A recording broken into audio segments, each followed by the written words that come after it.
All right, hi everyone. It's another walk, another chance to reflect on teaching and some different topics that I feel like bringing up on these walks.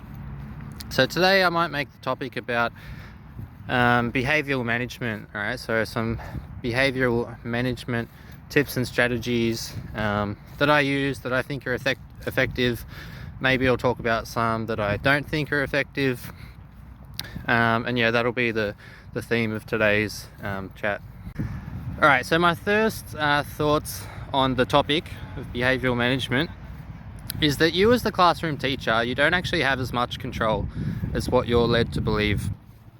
All right, at university and all these like kind of teacher training incentives you get, you're kind of like talked to in such a way where everything that happens in the classroom is under your control and is something that you have influence over. And that kind of implies that if things are going wrong, it's your fault. All right, but after having worked at two completely different schools and me being the same person and the same teacher, I can tell you that the things that happen in the classroom actually have very little to do with you as a person and the strategies that you use, and a lot to do with the students that are in your class, and the kind of the priority of your school. So that's what I'll talk about first. So in my opinion, 50% of behavioral management just happens before you're even in the classroom. It's literally the attitudes and the mentality that your students are bringing into the classroom, and you have no influence over that. So 50% of what you could potentially influence is already not under your influence. There's no strategies you can do to change the attitudes that those students are walking into your classroom with. That's just dependent on the area that you teach in. All right, if you teach in a city, at least in Victoria, I've found that the students are coming with a very strong ready to learn attitude, whereas when I used to teach in the outer suburbs, all right, the students, the majority were not turning up really ready to learn. All right, a lot of them were turning up late, not bringing equipment. I've already talked about that stuff in other videos, but literally 50% of my ability to influence, to control the behavior of the students, I couldn't, it was highly dependent on the school that I teach at. And it's much easier to behavior manage now at the school that I currently work at compared to the school that I used to work at. So 50% of behavioral management happens before you even set foot at the school. It's just dependent on the students that attend that school. All right, so of that remaining 50% that you could potentially influence, if we have a scale of between 0 and 100% of your ability to influence behavior, and it's already at 50% because you're at a school where, well, it's already at 50% just because 50% of behavioral management, I think, is already kind of determined just by the area that you teach in. Out of that 50% that you have left to kind of manipulate or to exert some influence over, 50% of that, so 25% of the total, right, these are all just hypothetical figures, but you're kind of getting my point.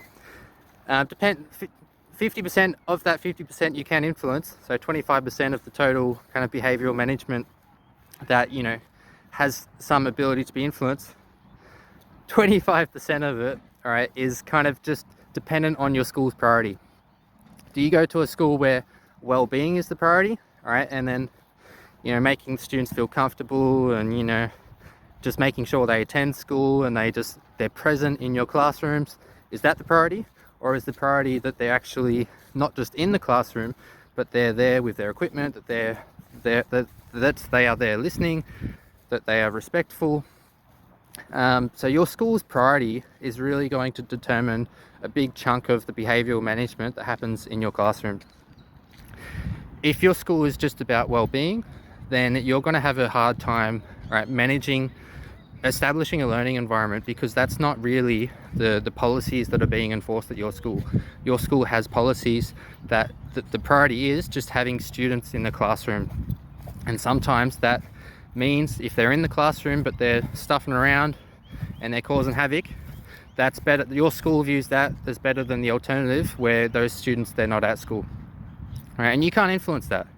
If you get stuck at a school where you're literally forced to have students in your classroom who are destroying the learning environment, you can't do anything about that. So behavioral management, really 50% of it's determined from the area that you live, right, and the types of students that go to your school, and then 25% of it is kind of determined by the priority of your school. Are you at a well-being school that takes a more holistic approach to student development, or are you at a kind of more traditional school, the school that I kind of prefer to work at, where education is the priority and those other well-being services, they are not the school's role. So already, if you're following me, right, out of the possible 100% of behavioral management, if it's on a scale of 0 to 100% that the world has influence over, 75% already is determined by just the place that you go, all right, where you teach, as well as the policy that your school adopts as their priority. What's the priority for? Are they there to provide an education to students, or are they there to provide well-being support services to the students? And depending on what your school's priority is, will heavily influence the types of behaviors that you have to put up with in the classroom as a teacher. All right, so now we're down to 25% of possible behavioral management of the students that you can have influence over, and you still can't even influence that 25%. All right, 50% of that 25%, so now we're at 12.5%. All right, in my opinion, is kind of luck of the draw. If you teach like middle school in the US, or years kind of 7 to 9 in Australia, you're going to have a lot more issues with behavioral management than you will, say, in years 10 to 12, all right, because the maturity of the students is much higher, all right, when they're kind of age 16 and above compared to when they're 12 to 15. So trying to compare the behavioral management strategies of people teaching VCE versus people teaching years 7 to 8, hugely different, all right? They're teaching completely different maturity levels of human beings that have different intentions, intentions of getting ready for a career, or intentions of trying to impress their classmates. So depending on what year levels you teach is going to influence heavily how successful your behavioral management strategies are. All right, teaching years kind of 7 to 10, very difficult. The kids are going through puberty. They're trying to, get boyfriends and girlfriends and show off in front of their friends, and they've got all these new kind of hormones that they didn't have before, that they don't know how to have control over. Much different to teaching years 11 and 12. So you don't have influence over that. And then sometimes at your school, all right, even if you teach year 7, there's different classes, right, within each year level, and just sometimes those classes are more chaotic. Some classes are more chaotic than others. So if you happen to get one of the more chaotic classes, that's not a reflection of your behavioral management strategies. That's just a reflection of that class, the students in that class that happen to be more chaotic than the baseline of all the other classes. So depending on where you teach, all right, that's going to have a big influence on your behavioral management strategies. Depending on the policy that your school adopts, that's going to have a big influence on your behavioral management strategies. Depending on what year level you teach, is going to have a big influence, all right, on what behavioral management strategies you can actually use to create that learning environment. And then sometimes you're just going to get stuck with a rough class and you don't have any control over that. So what I'm trying to get to in this first probably 10-15 minutes of me talking is that when you have these behavioral management gurus telling you, you just got to use these tips and strategies, and then you'll have great behavioral, you'll have a class that has a great behavior.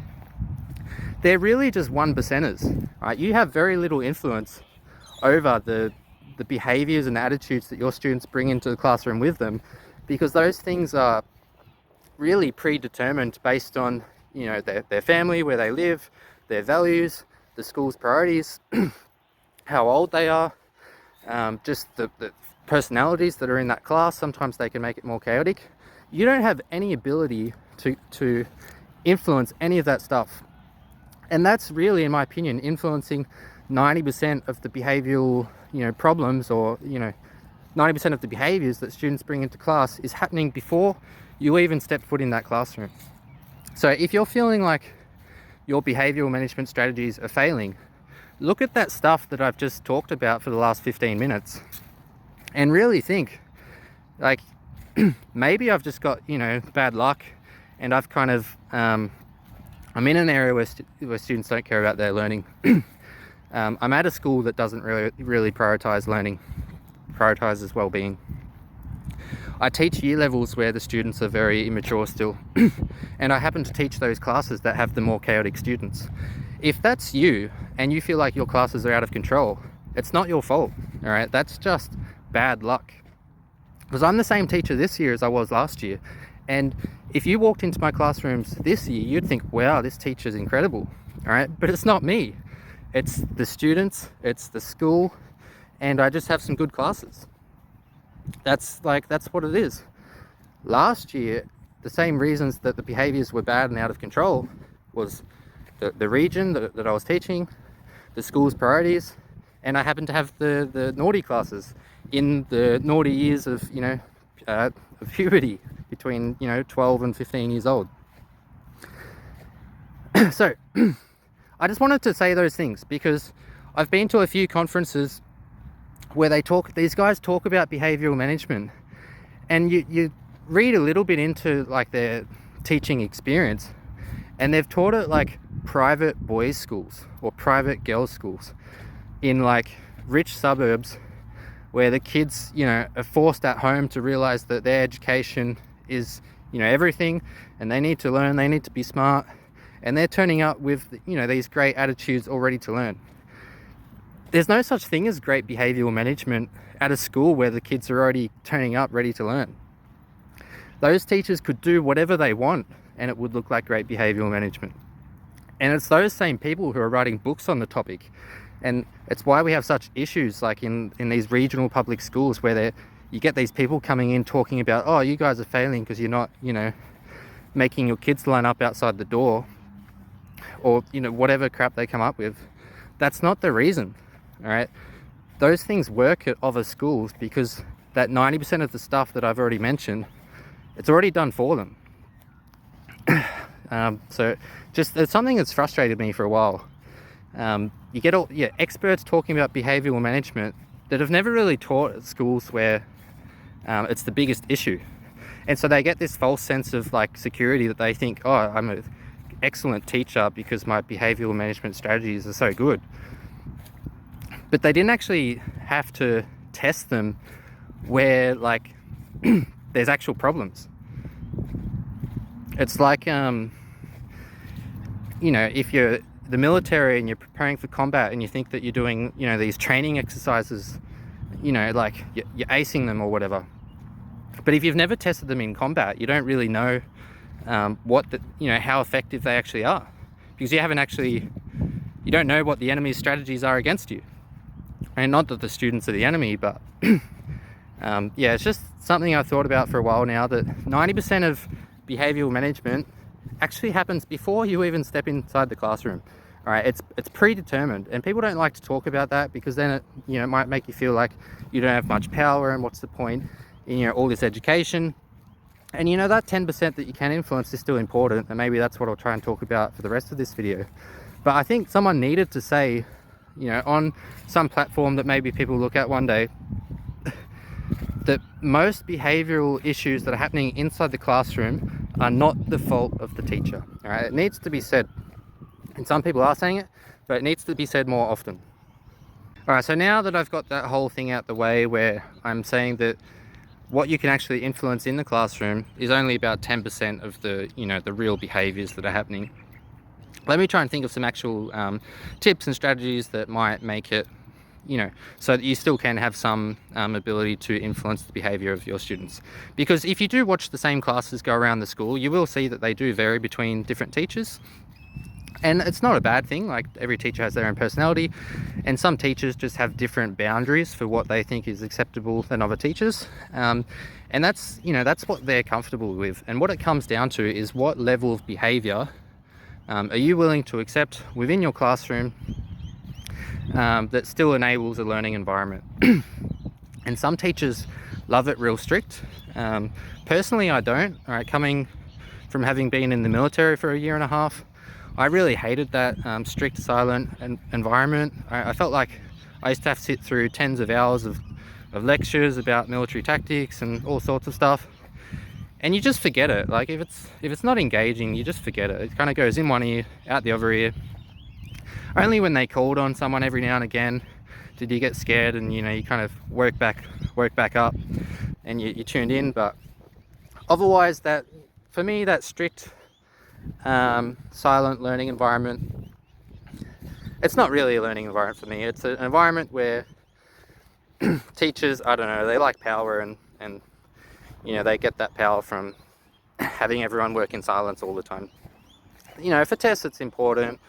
When you're giving teaching instructions it's important, but that's not really for me. For me, I like to have students talking and engaging with each other.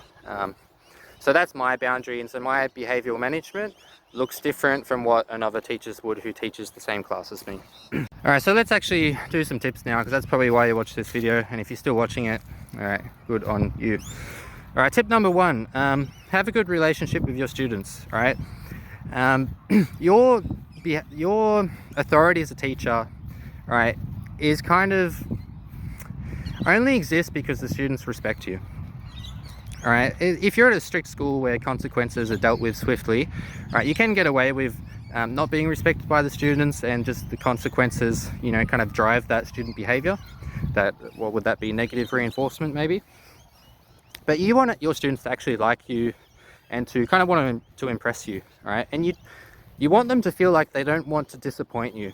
All right, they want to show you that they're smart and that they're capable of, doing the task and the activities. So you do that by building a good relationship with them. You see this with replacement teachers, right? Because they don't know the students kind of treat them like garbage. But when you have consistent teachers turning up that the students know and they like, and they know those teachers are real human beings, they tend to give a bit more respect to that teacher, right? Especially if that teacher knows the names of the students and knows a little bit of information about the lives and the hobbies and interests of those students outside of school. Your biggest tool for behavioural management is just consistently turning up and knowing the students, right? And having some kind of a positive relationship with those students. So to make sure that you do have a positive relationship with them, try not to, talk. They're going to do the wrong thing, all right, depending on where you work. All right, they're going to try and trigger you, all right, but you kind of just have to accept that they're kids and they're just, experimenting with life basically, and you are their experiment, and they want to see what they can get away with. So as long as you don't get triggered and get sucked into whatever nonsense they're doing, and you maintain that kind of responsible adult figure, you can maintain a positive relationship even with the most disruptive of students. All right, you don't have to take it personally. You just objectively look at their behaviors and you address them. And those students, they'll get the point that, you're there to teach. I might just turn around now. You're not there to, personally argue with them. Try not to get your personality into a conflict with the student's personality. Remember that they're still developing, they're still kind of figuring themselves out. But yeah, the biggest tool for behavioural management, I think, is just having a positive relationship with the students. When you have that, all right, you can request that the students do things, and they're more likely to do it. So if I'm standing at the front of the classroom and I want to get everyone's attention, all right, I can stand there for a while, and after, some students, they start to realize that I'm waiting for them. And then there's other students that keep talking, and I'll go, all right, I'm trying to talk to everyone now. Do you mind stop, talking for the moment? And if the students have, some respect for you, they'll tend to, give you some courtesy and let you say what you need to say. So yeah, getting the respect of your students, or having a positive relationship with your students, is probably the number one thing you can do for behavioural management. Alright, the next biggest thing that you can have control over to, get better behavioural outcomes for your students is to have activities that they can all access and understand. I think that's the whole point where differentiation was kind of invented and came in, was so that all students can access the work and, feel like they're challenging themselves and they're busy in the classroom and hopefully learning something. But it's very important, all right? It's very hard to do at schools where students vary in ability quite a lot, because to meaningfully engage all those students, you need to provide like 6-year levels range of work. And that's just too hard. So a lot of the issues with behavioural management, I think, come from students not feeling like they can access the work and engage with it. And at schools where behavioural management's already an issue, it's more of an issue for this reason, that you've got some students who are working above level. Let's say you've got a year 9 class, they're working at year 10 level. So to keep them engaged throughout the lesson, you need to provide content, suitable for year 10s. But then you've got other students in that class who are working at a grade 3 level, and to make sure that they don't get bored and start, doing things that they shouldn't, you need to provide them with resources too. And that's very difficult. And I don't feel bad if you can't do it, because I don't think it's the teacher's job to provide 7-year levels worth of content for one class. It's too much work. And I think that's a big part of why some classes get out of control, is just because those students in that class probably shouldn't be in the same class, right? This whole pushing students forward without holding them back, that's creating a lot of these behavioural issues that we have in class, because some students, they're just not able to access the work anymore the more that they get pushed through school. So I guess, trying to look at it a positive way, what can you do? If you can, right, if you have the time and the ability, try and provide resources that all your students can access. Because from my experience last year, the students who were the most disruptive, they were the ones who probably couldn't access the content that I provided in those lessons, because I felt like I didn't have enough time to prepare for anything else. So I kind of just prepared like a middle stock standard lesson, which catered to most students. But some students, it was still too hard for them. And then they find other ways of keeping busy for that class, which usually involves distracting the other students and seeing what they can do to trigger their teacher, or teachers walking past, or students walking past from other classrooms or whatever. So first tip was have a positive relationship with your students. And the second tip is to make sure that your lessons have content that all the students can access. But the thing is, that's not easy. It's not easy at all, especially if you're at a school where the students vary so much in ability. And you don't really have that much planning time as a teacher to try and cater for all of those different ability levels. So another tip, I guess, to go along with that second tip of making sure all your students have materials that they can access, is if you don't have time to plan for it all right, to save you stress and feeling like your classes are a disaster, if that's what happens sometimes, you just need to purchase some products, all right? Because your school's probably not providing you with the type of material that you need to teach your classes. You're probably going to need to try and find some of that stuff online, and often the good stuff, you got to pay for it. I've started paying for resources this year, all right, because I've got some modified students that I'm expected to provide different content for in each of my lessons. I don't like it, but that's what education is today, all right? Teachers are expected to provide multiple sets of instructions within the same block of learning, all right? Quite an extreme ask, in my opinion, but that's the state of education today. Yeah, if you're struggling to engage all of your students, all right, consider trying to find some paid products online.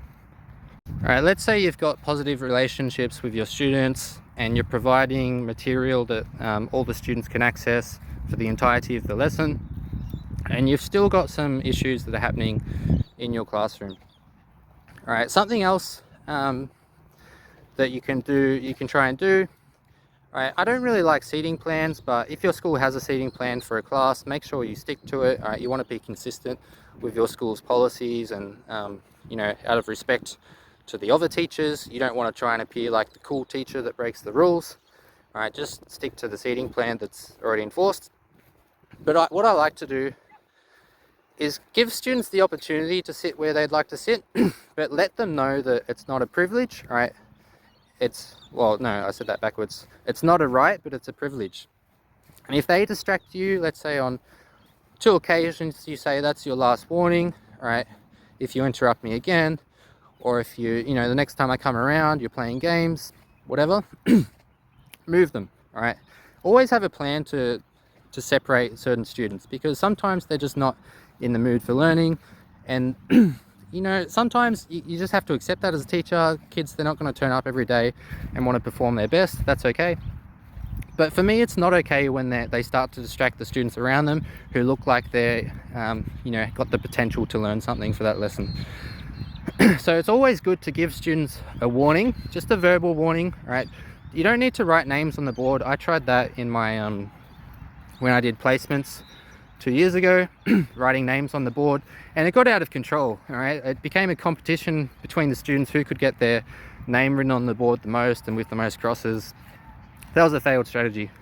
Just a verbal warning works fine. Say, all right, that's the second time you've distracted that student. If I catch you doing it again, or the next time I see you, all right, you're going to be sitting at the front, or you're going to be sitting over there, whatever. You're giving them like the choice in the matter. You're not just all of a sudden snapping and appearing like this irrational person. You're being very calm, and you're giving the choice to the student. You're saying to them, look, I need you to be learning. You're not learning right now, and worse, you're distracting someone else. Next time I see you doing this, right, you're moving. Final chance. I find that the students they're quite respective, if that's a word. They respect that. And even if you do catch them doing the wrong thing again, they're much more willing to move than if you just snap all of a sudden and you say, right, you're moving because you're not doing your work. Because what you can find is students love to argue, and if you don't give them that clear warning, they're just going to debate you in front of the whole class, and then you just come to like a standstill, a stalemate, where nothing's happening, and you need to decide, do I back down, or do I go up a level and threat, a detention, or whatever the next thing is at your school. So yeah, I guess this whole third point, what I'm getting at, if it's not clear already, is what give your students the opportunity to sit where they want if they don't have a seating plan, but provide verbal warnings to them that you think they're doing the wrong thing, and the next time you see them doing that, right, they're going to have to move. Or sometimes if they're a really naughty student and I just don't want them in the classroom anymore because no matter where they sit they're going to cause a problem, I tell them just to take a chair and sit at the door. Now this is kind of like a naughty thing to do at a lot of schools now, because you're excluding the child from the opportunity to learn. But really what I'm doing is I'm allowing the other 25 students in the classroom to learn in an environment where they're not being distracted and dragged into just nonsense with a student who is clearly turned up with a mentality that they're going to be disruptive and cause issues to the whole class. So I've found at my current school and the previous school, asking students to sit at the door, for me anyway, is quite an effective strategy when they're just not willing to be cooperative at all. But that's kind of like the ultimate punishment, is they sit at the door. And sometimes they like that because they feel like they're cool sitting outside the classroom. They get to have that naughty, they get to be the naughty student and be cool or whatever. Keeps them happy, and it keeps me happy because the rest of the class can now learn. Alright, so to summarize my third point, because I got a bit lost in my thoughts for a moment, was make sure you have a plan for if students start to misbehave. Give them a warning. Don't just like kind of snap and say, oh, you've got a detention, and you didn't really warm them up to that they were doing the wrong thing. You give them warning. Say, look, you're distracting me, you've interrupted me a few times now, you're distracting the students around you. Alright, I've already asked you to stop doing that. the next time, you know, you do it, you're going to be moving seats, you're going to be sitting at the door, you're going to pick up all the rubbish after class, you're going to stay back at recess for 10 minutes. You know, give them the chance to take responsibility for their behavior, because sometimes they're just silly and they're not even thinking about it. And you don't want to be this kind of weird person that just snaps and you know, says detention, and you know, you think that that's the right thing to do because, you know, you're being strict. But you want to kind of treat them as humans and, you know, give them the opportunity to behave like an adult. And then when they keep abusing that opportunity, that's when you kind of start to treat them like children, and you know, you have to make them sit in the naughty corner, or, you know, they get some kind of a small punishment for interrupting, you know, whatever you consider to be a learning environment. So let's try and summarize the 3 main tips that I've said. Have positive relationships with your students. All right, that's key. Provide instructions or materials that all your students can access. All right, that's difficult at some schools, but, you know, it's very important in making sure that your classrooms are not chaotic and that everyone's on task. And the third thing was, if your students, you know, despite those first 2 things, they're still being a bit naughty and not really engaging with what they're doing, all right, give them warnings first. Let them know of what the consequences will be if they continue to do, you know, those undesirable behaviors. So you can kind of treat them as an adult to begin with, and if they continue to behave like a child, then you have to give them, you know, the childish consequences. I think that's a pretty good summary of behavioral management for me.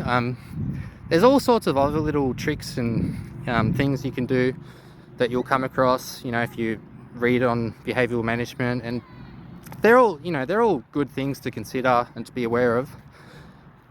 But I think it's important that you realize 90% of the behavioral management issues you might be having, you don't actually have any influence over those things. 10% of, you know, the kind of behaviors that you see in your class, I think, under your control. And the best way to manipulate that 10% in a way that you would like is to, 1, have positive relations with your students, 2, make sure you're providing instructions for all your students for the entire lesson, and 3, make sure you have a plan for if students do misbehave, and, you know, give them warnings and you treat them like an adult before you kind of give them the consequences. That's it for me. That's what I found out after in my 2nd year of teaching now, and a year before that of being a learning support, watching other teachers. There's not much more to it than that, really. I hope you found that somewhat helpful. It wasn't a video where I just went through 10 tips to, you know, improve the behavior of your students, because in my opinion, those 10 tips, you're only ever influencing that 10% of, you know, the behavior that I've kind of tried to explain. The things I've talked about here, just 3 simple tips. And they're not simple. They're 3 broad ideas, right? Having a positive relationship with your students, all right? You could read into how you do that. I think it comes down to just being a good person, and you can't really teach that. That's just comes down to your personality and your values and the rest of it. So you're not going to get that from university anyway, how to establish positive relationships. That's a you thing. The next thing is providing material that all the students can access. And again, this isn't really something you can get from uni either, because you probably either have to create these resources or purchase them, because your school is probably not providing all of them. So again, that's just something you have to figure out. All right, how do you meaningfully engage all your students? And then the third thing is just treating your students kind of like giving them choice if they're misbehaving, and then following through with the consequences, you know, after you've given them warnings. And again, that's not really something you learn at uni either. That's just something you kind of get through trial and error as a teacher in the classroom. Yeah, hopefully you like this video. This was probably my most unclear video because I found it difficult to explain what I meant at the beginning where most of the behavioral issues that you have in your class, that's not actually a result of you. 90% of it, in my opinion, is just stuff that's predetermined, and you get left to manipulate that final 10%. So hopefully I made that kind of clear in the end. But otherwise, hopefully these videos are useful. It's the last day of school holidays now in Victoria, so I'm back to school tomorrow. I've got a Teachers Pay Teachers store called Science by Juddy that's slowly getting populated with some good content that I use in my classes. Have a look at it. I put a lot of work into the stuff that I put on there. It's pretty cheap and accessible, so yeah, that's it from me. Have a good day, and yeah, try not to stress too much about teaching, because as I've tried to kind of lay out in this video, you're not as important as you're led to believe in what happens in your classroom. All right, that sounds like a very bad thing to say, but in my opinion, it's the truth. All right, most of the learning and the behaviors and stuff that happen in your classroom are predetermined. You do have some influence, but it's not as powerful of an influence as you're led to believe. So that's it from me. See you next time.